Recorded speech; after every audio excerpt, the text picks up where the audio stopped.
What are your recollections of that event, WrestleMania 1?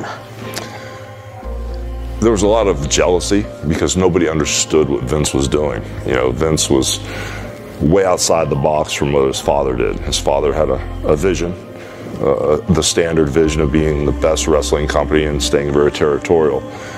Vince had a character called Hulk Hogan that he knew would appeal to middle America and to the whole world. It was just, the timing was impeccable.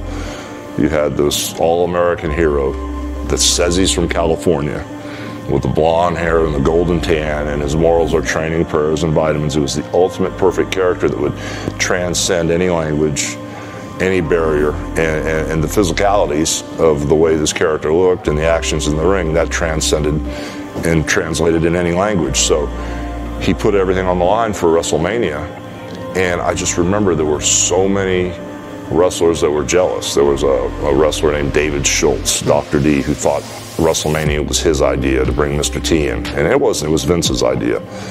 I had become friends with Mr. T because I was doing the A-Team, and of course I told Vince, hey, it would be great if we got this guy in the ring. And at the time, nobody had done that with celebrities, but I knew the guy had an amateur wrestling background from high school, and since he was an actor, I figured if we could keep him calmed down, we could pretty much pull it off.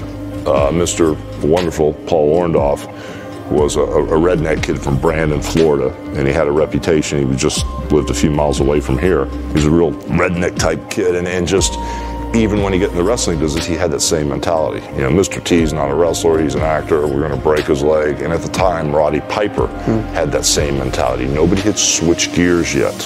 We're going to protect this business, and, you know, even if we shoot our own selves in the foot, we're going to hurt this guy. So basically, I had to have long conversations, you know, with Piper and Orndorff. Look, don't hurt this guy.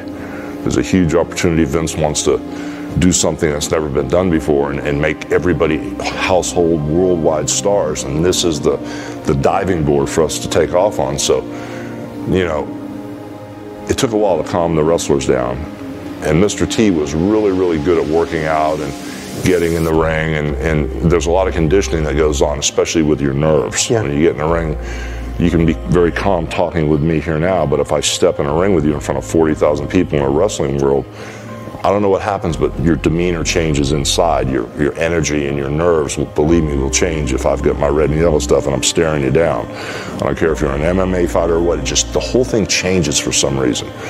So I was worried about that with Mr. T, but once we got through the match, you know, and if you do watch the end of the match, you'll see how out of gas Mr. T was. He couldn't even hardly stand up. But once we got to the match, we knew we hit a home run.